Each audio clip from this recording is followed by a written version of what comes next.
What's up?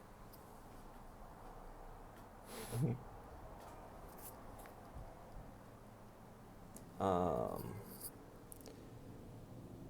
what is up, all of you amazing souls floating through this weird ass river of confusion? As you can tell, I'm going delirious in the middle of this coronavirus, COVID 19, whoever the fuck cares virus shit thing. If you're listening right now, if you're listening in the future, today is March 31st, 2020, and we are in the middle of a goddamn lockdown. Something our country, our world has never really been through, other than I think the Spanish flu, but they didn't have Instagram back then, so they just kind of, once it hit town, that's how they found out, and it's very, very unfortunate. Um, but we basically can only leave for essential travel. So if it's for work, goddamn, there's a lot of flies up there. You guys want to see? Look at, there's a ton of flies. All those little black things up there. I don't know if I could zoom in. I can't zoom in, but all those little black dots up there, those are all flies, dude. I'm in Chino, California right now. Not Chino prison. I just want to get that clear. I am not in Chino prison. Um, no offense to people in Chino prison, but that's not where I'm at. And but I'm close. I'm right between the two, the male and the female prisons. It's a trip.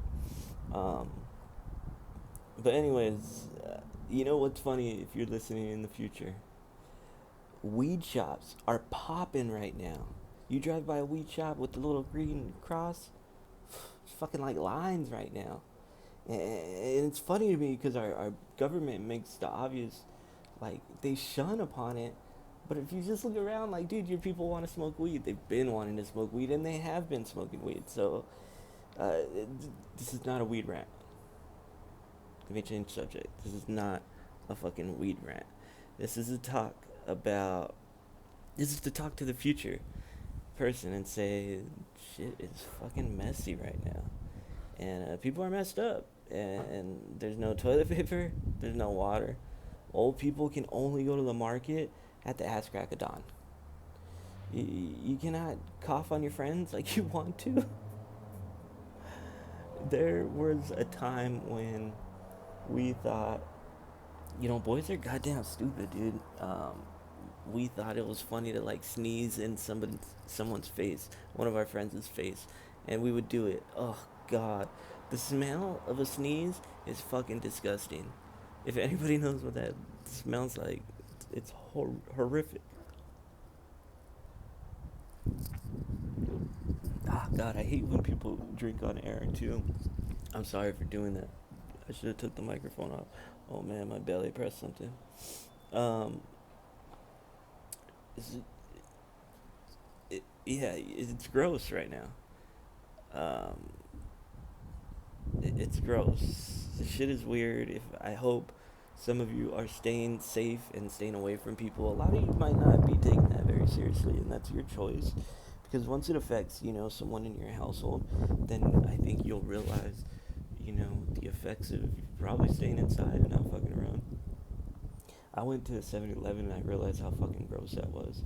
Um, I didn't know they needed to close down all those like faucet drink shits. Anyways, it was wide open and all the Slurpee machines were all full, just ready. Pop, pop, any color you wanted. None of them were halfway. None of them were all watery. Perfect, man. That icy I had lasted me for like 4 fucking hours, dude. It was amazing. It was a very good time. However, it was very gross in there. And, they need to open doorways a little more, I think, in America. Let's open doorways because you still have to get close to people, man. I was like holding the door for this dude, and then this other dude just kind of like snuck up and squeezed right by me, like, oh God. I'm like, dude, we're breathing the same air, you fuck face. And then I went to see the girls, and I didn't even go in Kelly's house.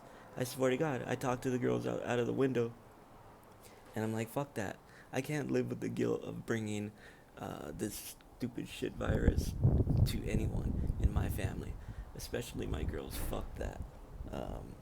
So it's weird. Take it serious. I'm gonna go into this a little more in the ending, but one thing I'm discovering is there's a silver lining to all this.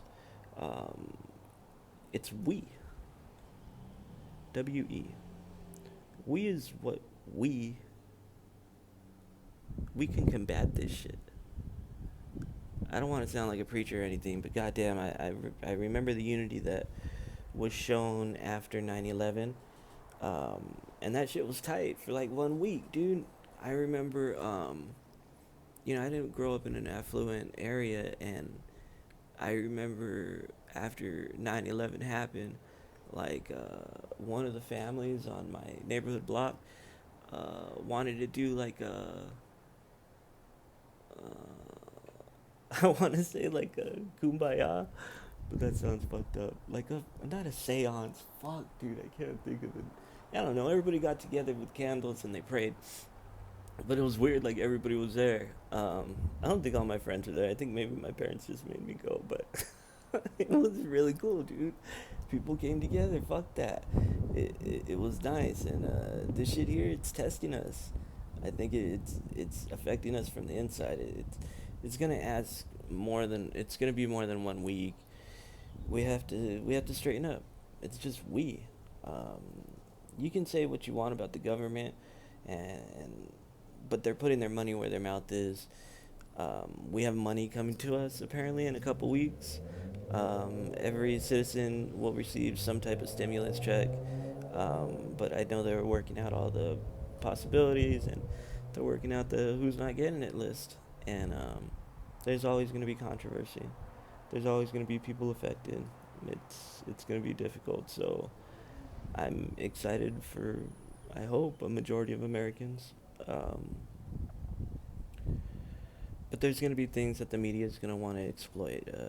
Sure, they're going to want to exploit the homeless that have no way of being accounted for as U.S. citizens. How will they get the money, or the 0.01% of people that scam the system in some sort of way? That's what the media is going to look at. They're not going to look at the overall 99% of the general population that might be happy. Like, they're only going to focus on the negative, and people are going to get wrapped up in that shit. It's going to be sad, but to me, I just see it as the government's putting an effort. You don't hear any other countries fucking giving out money.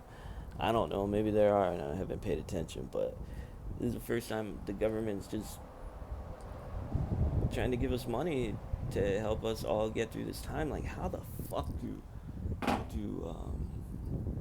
restaurant people and owners and anyone in the restaurant industry, the service industry, the food industry, how are you guys making it? I feel so, it's got to be so difficult. I couldn't imagine. But I think if we can all come together about one thing, it's to support the people on the front lines. They're continually fighting this unclear virus with no peak in sight, unless in like 2 weeks they're saying it's gonna peak, and I think they keep saying 2 weeks from Monday, but people aren't realizing that. Maybe I'm wrong. Maybe we're in just past the first quarter of it, but who knows? But I think if we can all come together about one thing, it's about supporting the people on the front lines. The nurses, doctors, janitorial staff in the hospitals, paramedics, firefighters, some medically trained police staff, medical receptionists, medical assistants, surgeons, scientists, military personnel, teachers, some educational admins, emergency room security staff, medical interns, medical billing staff, and I hope I did not miss too many people, but let me know if I did. Message me, call me, text me. I don't give a shit. You can text me. I'll get it eventually, I think. It's through like some Google number. It's 562-277-1449. Or follow me on Instagram, the Everyday Guy Pod.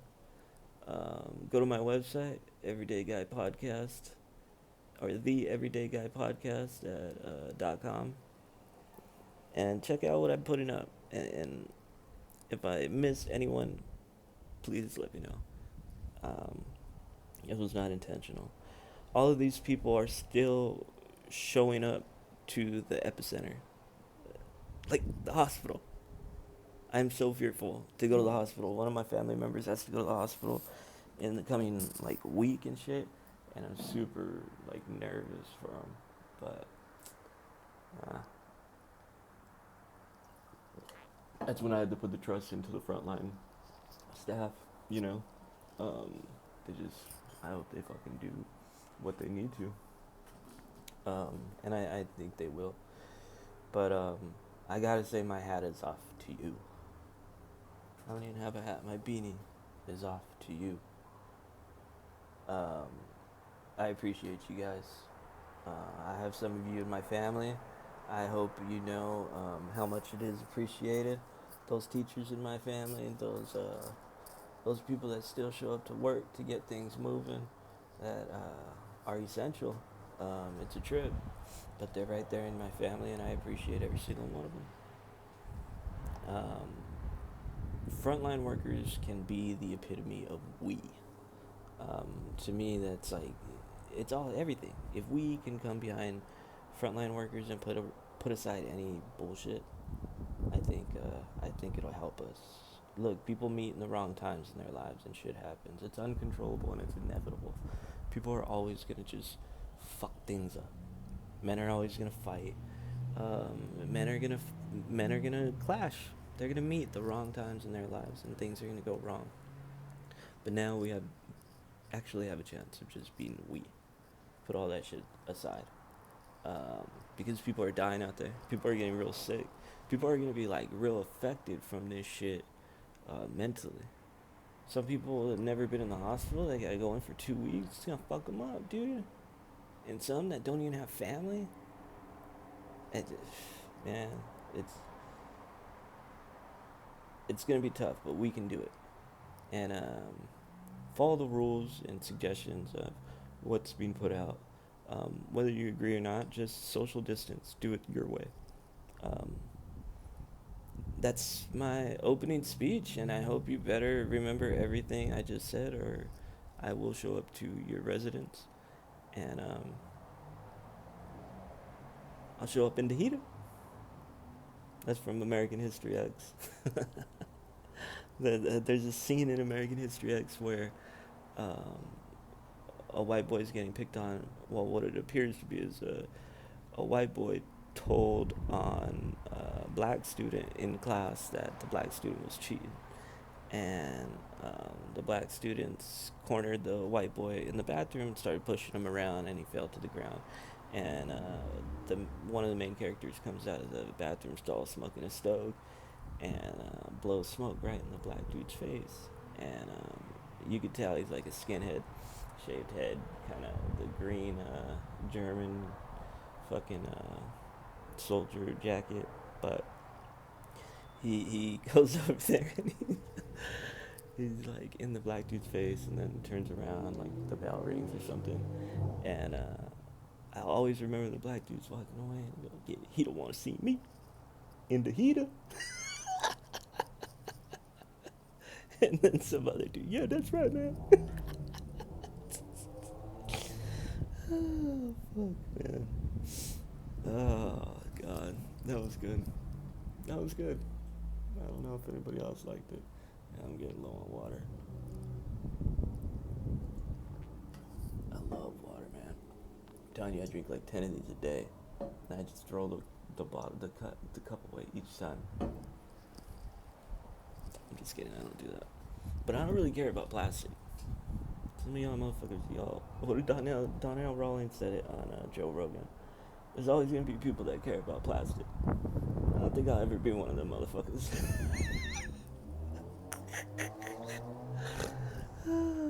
Man, that's so good. Alright, switching vibes now. Segment 1. My brother.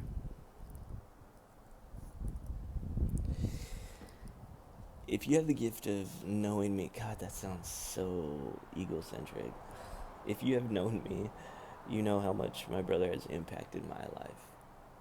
Some of you may believe that my brother had a negative impact, but I cannot agree with that thought.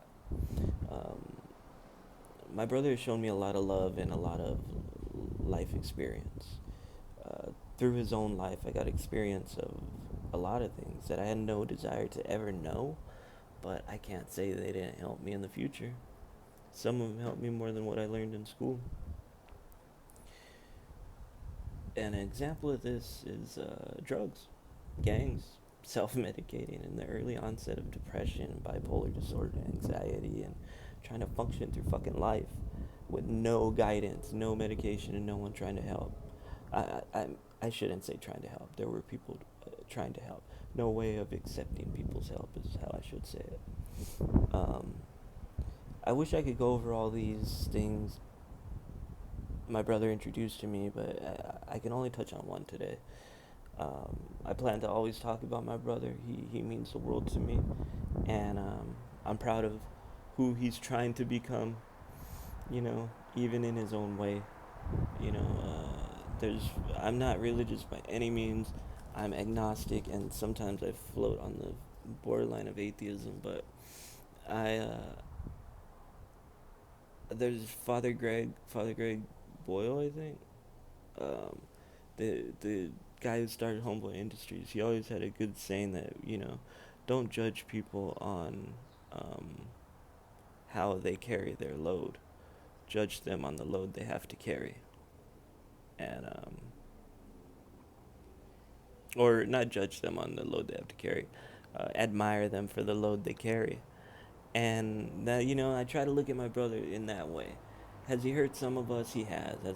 Has he done that in the last 10 years? No. It's been a long time, and he's still figuring shit out, I think. And the one I want to touch on that I was introduced to is drugs. Drugs. I remember the first time I smelled MJ, marijuana, mota, ganja, the reefer. Pass the mota. Ooh, y'all doing some drugs? Yeah. I don't consider this shit a drug, but back in 95, 96, this shit was like a level 1 narcotic. Oh, wait. It's still a level 1 narcotic. Goddamn, we're fucking nearly 30, 25 years from 95, 96, and it's still a level 1 narcotic federally. Don't get me started on marijuana and the hypocrisy in this country. I'm going to go down a weed wormhole, and it's not going to be good. So anyways, I smelled marijuana back in 95, and I never fucking knew I smelled it. Like, I never knew that. My folks, they were gone at the time, a lot. And I do not blame them. I love my parents, but this is how shit went. And they needed to tend for family that truly needed it in that moment. So I had a niece that was in the hospital for all of her life, unfortunately. And my parents would always leave to go support my sister and try to be there for Kayla, who's my niece. And my parents always made sure to be there. And I always cherish that. I don't blame my folks at all. I would have done the same. But I can speak of my story. And however, my brother was usually the guy watching me while my family tended to what was needed at the time. He was 16, 17, 18 years old at the time, I think. This was like the turning point for my brother becoming from an educated, like, focused early teen to very confused and misguided adolescent. I never looked at the effects of my parents not being there on him, but I don't think that was the effect, because he was doing things far before that.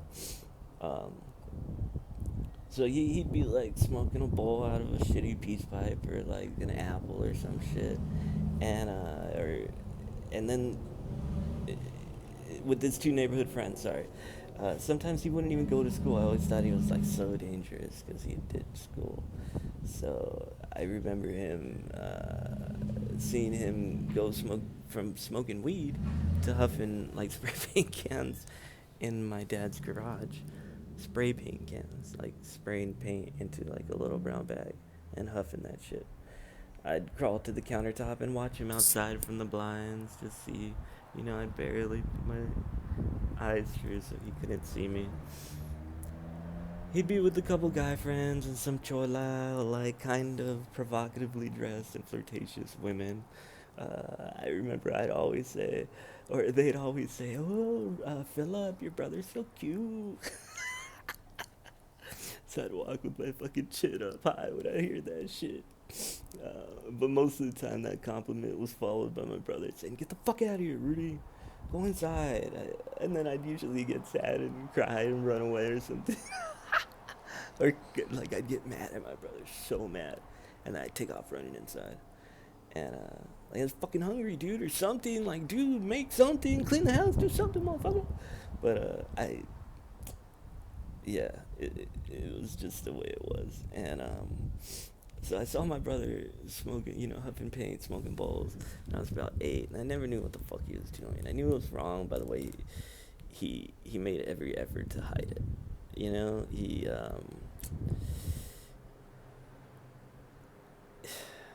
yeah, man. There was a lot that I saw right there that I wish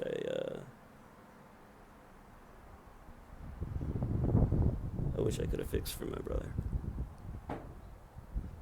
Yeah, it's unfortunate that I take it with me still.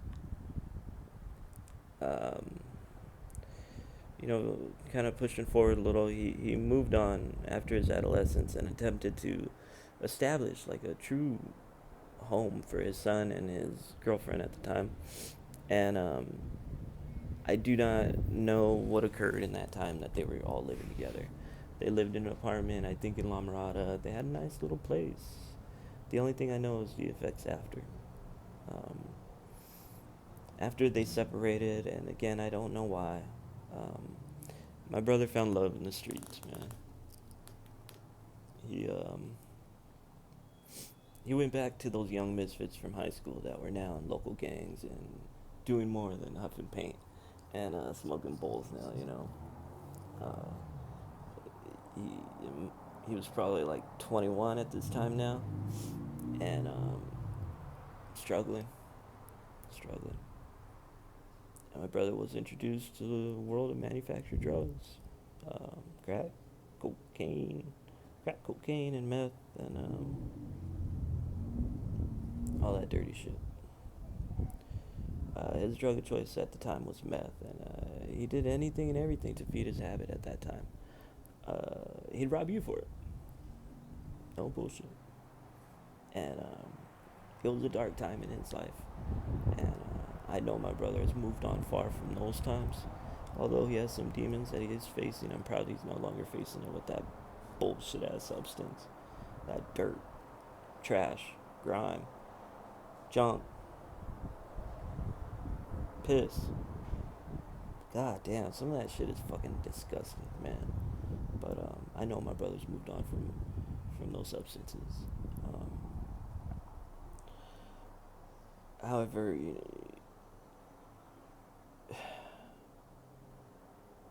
he'd always be in the streets, kind of feeding his habit, and then he'd come bang on my window. Do, do, do, do, do. Hey, let me inside, man.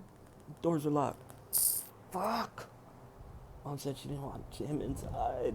It's like 13. Stressed the fuck out. I let him in.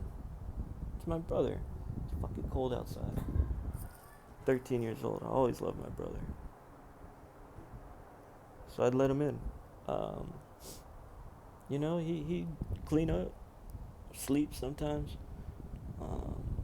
grab clothes and jam, take a piss, clean up, shit, shower and shave, and then jam, dude.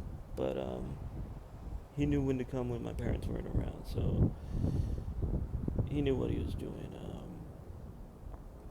And I remember being an early teen and getting that first whiff of what I thought was crack cocaine, but it was like meth. It was They were freebasing in the back, and I remember the smell relating to like the nail salon. My mom would drag me to the nail salon when I was a kid because my dad would be working or something, and I'd have to go with her. So I'd sit in a little waiting area and it fucking stink like nail salon, and that smell was similar to like a burning of plastic. It was distinct. I'll never forget that fucking smell. At that old age, I only knew how to like grow anger towards my brother for his choices, and instead of trying to have compassion and understand his choices or the reasons he was making those choices. I often got angry, super fucking angry. But I still don't say my brother showed me the negatives in life. I think he showed me the reality of life, that there is a struggle out there. From that point, I knew I'd never get into hard drugs. Fuck all that. I don't fear hard drugs, but I have no yearn or anything to ever do hard drugs. Uh, I used what he showed me to guide me away from the allure of drugs and self-medicating abilities of drugs, the bad shit about drugs, you know? It just, unfortunately, I saw a lot of it. And, my brother never offered me any drugs. My brother never even used to partake in any events to get drugs with me around. Um, so that's why I don't say he introduced me to the negatives of it. He introduced me to the reality of it. And, maybe subconsciously asked me, is this what you want? Because this is how it looks like. And I saw that, and it was enough for me to stray away. He gave me insight. I love my brother for that, and I'll never forget what he's done for me. I'll always love my brother. He's one of the biggest prides of my life, and he tries every day, and we have the same similar issues. We do, man. It's unfortunate that we do, but he's he's struggled with finding an appropriate way to deal with those stresses, much like myself. So there's no judgment there. There's only love. I only have love for my brother. That's the only thing I have. And if you ever see this, Phil, I love you, dude. Hey, Bible! That's a little inside thing we used to do. Alright. Anyways, I love you, bro. Um, Big JB. Big JB. This one is segment 2. Who's JB? Um,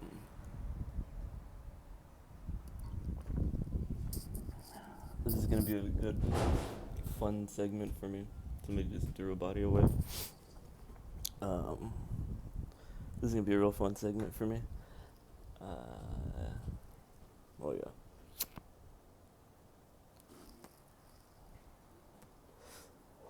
Just a cigarette. So I'm gonna talk a shitload about my friends that I consider family. One of these characters is named JB. Now that's not his real name, but we're gonna deal with that, okay? JB is a goddamn giant. This motherfucker, right? 6'4". He can tip 400 pounds and not look like a fucking slob either. For reals, he ain't gonna look like a fucking slob. He's gonna be like 6'4", 400 pounds. What are you gonna do? You need a fucking sword to penetrate an organ. He's gigantic. But that's like at its biggest. He's probably like a steady 325 to 350, and quick. He's athletic. If he was like in a perfect prime shape, the motherfucker's athletic. Um, he's fucking strong, dude. He might not be hitting the bag or lifting weights every goddamn day, but there's some strength that comes with that size. No bullshit, man. He's a white boy by look, I say. You know, he looks like a white boy, but he's a white boy that grew up in a predominantly Hispanic area. That's how I always describe JB. You know, he knows enough to get by on the streets with some slang Spanish. He knows enough Spanish to know when somebody's talking shit about him, or when he needs to get out of a certain area because the Spanish dudes are gonna get wild. Um, with his size comes automatic respect. Some respect like I have to work for so fucking hard sometimes. He just gets by walking in the room, and he's tatted from wrist to shoulder on both arms. He's got stupid shit on his leg like I do, and he's got other stuff all over on his body or some shit, and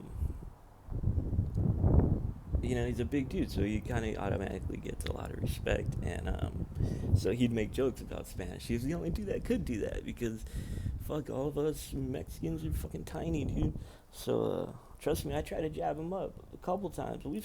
We've tried. Well, I've tried. He didn't put all his effort in. He would have hurt me, and I think he would have felt bad about that. Except one time when things got really bad, and I don't want to speak of it because there were some. Yeah, I can't speak of that time. Anyways, back to JB. You know, me and this guy, we go back to when Moses wore short pants. You know, that's an old Sopranos line. I love that fucking quote. A little backstory. I'm gonna get into detail a lot about this dude. I hope to have him on the pod maybe one day. But I really want to talk about who he means to me. Um, JB and his folks, they grew up 4 houses up from my parents' house, exactly, right? He was a blessing to his parents. They wanted a baby boy so bad, and they finally got one. And they got JB, and his JB and his family, they set up their home and their life in Whittier, California. Although they've left it and they might have different opinions now, that's where they decided to raise the main years of JB's life. And he's actually expecting a son. God damn, he's gonna be expecting a son in the coming year. I think it's Colton. Yeah, Colton's gonna be his name. I'm gonna have to think of a different name. I don't like saying Colton. So, C.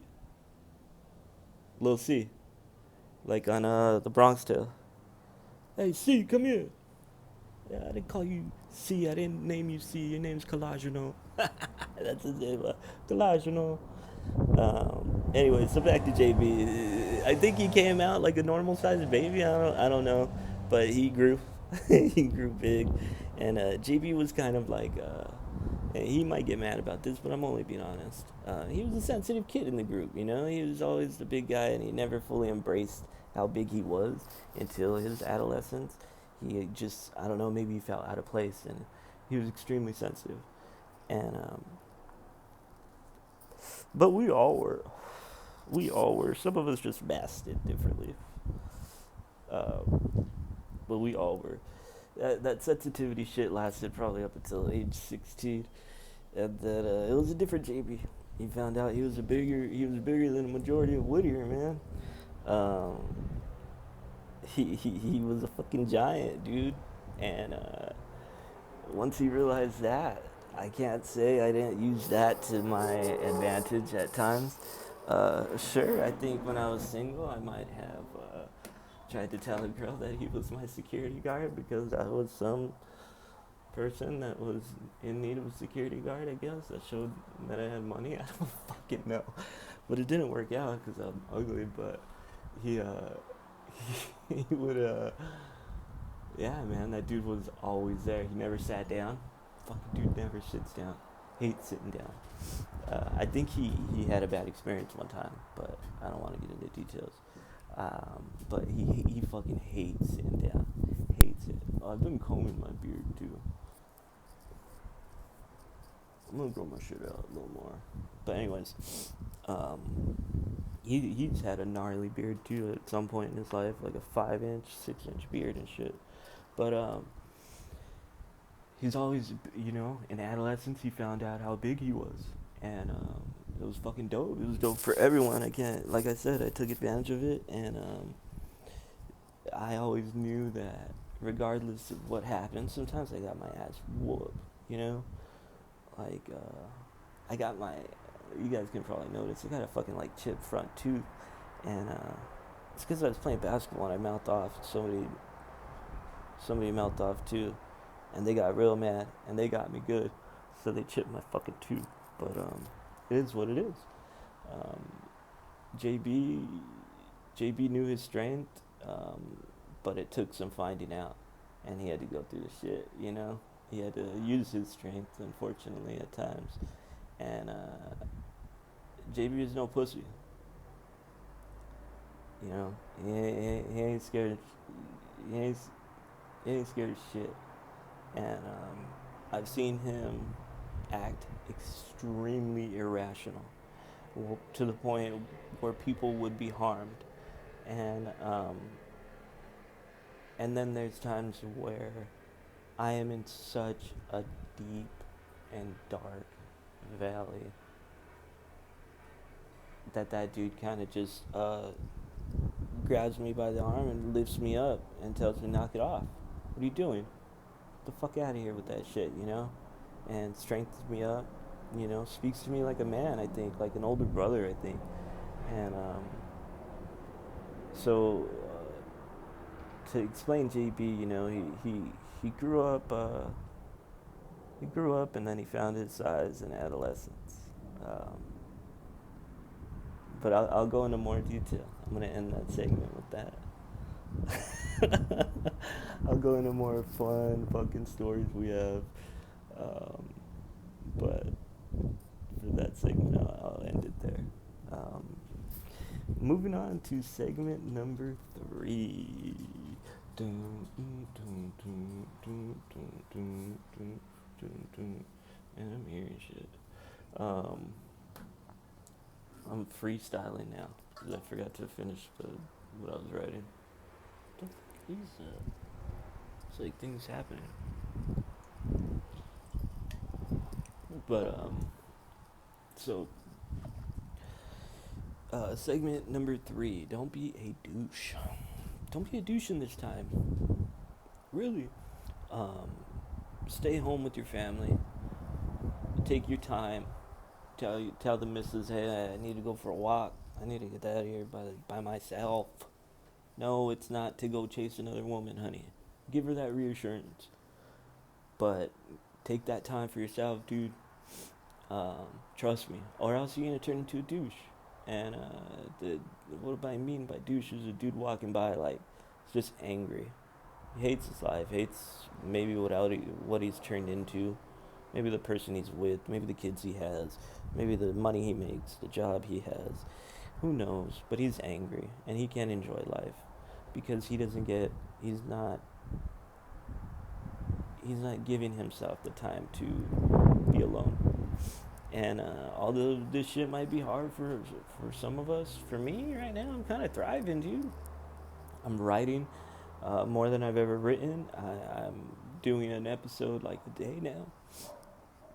My first week I'd done 5 episodes, so I'm super pumped about that.